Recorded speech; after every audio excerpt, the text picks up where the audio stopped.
Fala aí, torcedor santista, segundo vídeo do dia aqui no ar. O primeiro foi sobre a Copa América, tá? Se você não viu, volta lá, que é o último vídeo do canal, falando sobre a abertura, né? Argentina e Canadá, 2-0 para Argentina.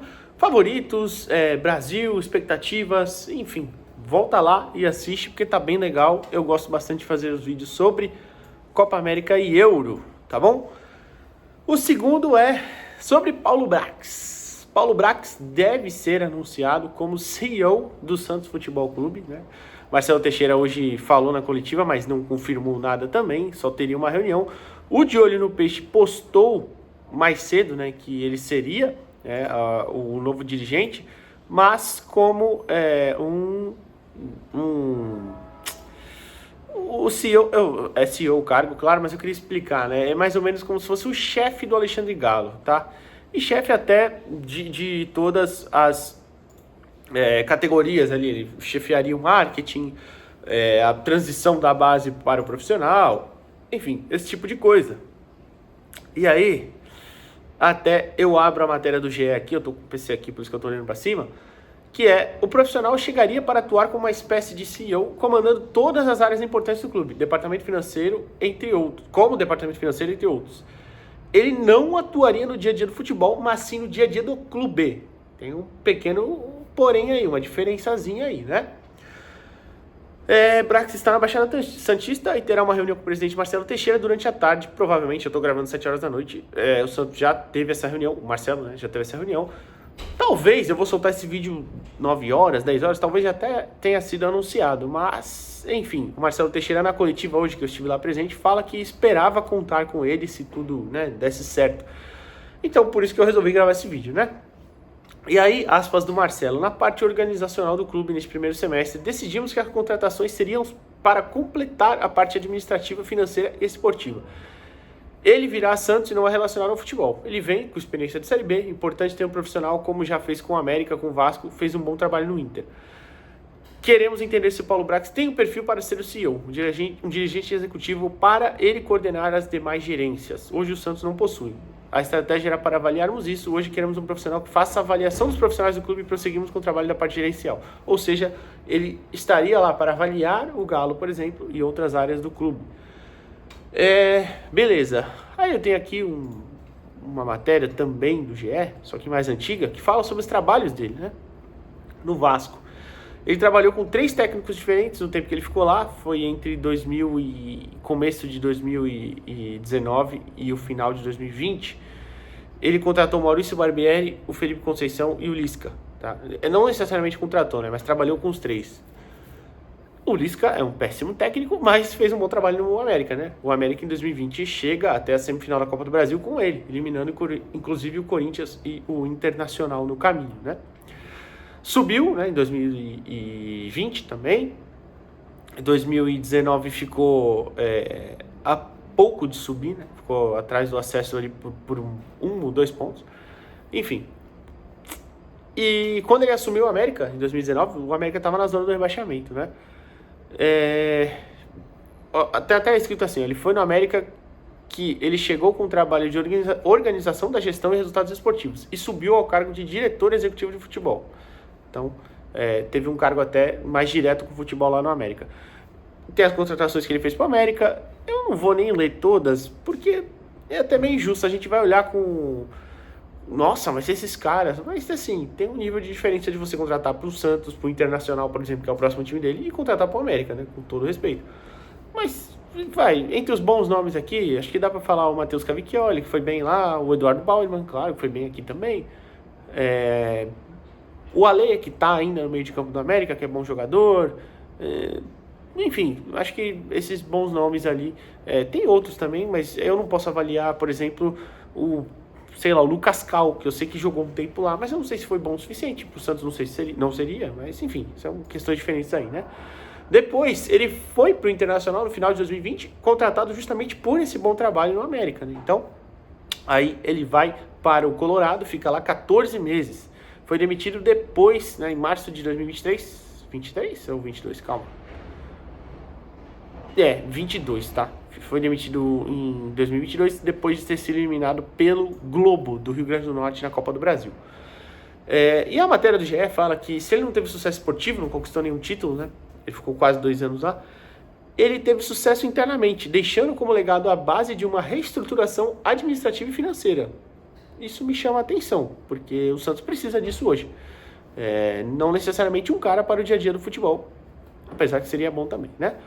Ele foi responsável, por exemplo, pela maior negociação da história do clube, que foi a venda do Yuri Alberto para o Zenit por 25 milhões de euros. Criou ainda a ferramenta de ciência de dados dentro do departamento de análise de mercado e desempenho. Isso é muito bom e falta no Santos, né? Tomara que faça isso aqui se realmente ele se confirmar aí. Um processo usado na contratação e na saída de jogadores, além de dar informações para as comissões técnicas, rever os conceitos e padronizar os métodos de treinamento. Me parece muito bom se ele conseguir fazer isso aqui, né? Ele chegou no Inter no meio da crise financeira acentuada ainda mais pela pandemia do coronavírus, que deixou o clube com um prejuízo de mais de 60 milhões em 2020, quando ele chega, né? Aí fala as medidas que ele teve, aquela redução da folha salarial que praticamente todos os clubes quiseram, né, fizeram, adquiriram, enfim. E gerou um superávit no Inter depois de alguns anos, 5 anos para ser mais preciso, né? Assim como em Minas, Brax valorizou a utilização da base no Rio Grande do Sul. Muito bom isso também. Aumentando a quantidade de ativos no elenco e elevando o Inter ao posto de clube que mais utilizou atletas da base no Brasileirão de 2021. Isso é muito bom, tá? Muito bom. Eu confesso que eu não sabia disso, por isso que eu li antes e quis trazer para cá depois, né? Beleza. Foi responsável pela contratação de Gustavo Grossi para o cargo de gerente executivo das categorias de base. O argentino ajudou na reforma do CT da base e foi campeão gaúcho sub-17, sub-20, além de conquistar o Brasileiro e a Supercopa 2020. Depois a gente passa para baixo e tem alguns profissionais elogiando ele, que trabalharam com ele, né? Mas isso nem vale a pena falar, porque o futebol, no geral, é um meio corporativista, né? Então é difícil você vai ver alguém falando mal de outro profissional. No Inter trabalhou com 3 técnicos diferentes, todos estrangeiros. Aí eu não sei, né? Porque... Perdão. Aí eu não sei porque o Galo não é muito fã e nem o Marcelo Teixeira. Eita. O espanhol, Miguel Ángel Ramírez, os uruguaios Diego Aguirre e Alexander Cacique Medina. Diego Aguirre me dá um susto aí, né? Mas beleza. Miguel Ángel Ramírez foi uma aposta bem válida, vindo do Del Valle, né? Na época, então acho que todo mundo apostaria. O Cacique Medina é um bom treinador também, tinha feito um bom trabalho no Vélez, mas não deu tão certo no Inter, né? Vale a pena pontuar. E aí tem embaixo as contratações de Paulo Brax no Inter. Essas eu acho que vale a pena citar, porque Internacional e Santos tem um padrão ali de grandeza que acho que vale a pena, né? Gabriel Mercado, Bruno Mendes e Kaique Rocha para a zaga.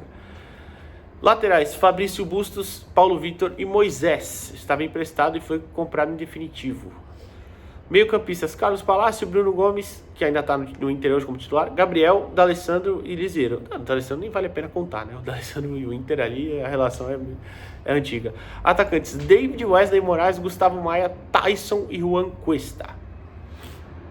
Bom, depois o Carlos Palácios foi vendido ao Vasco depois, né? Vendeu por mais ou menos metade do valor que foi comprado, porque ele não rendeu, né?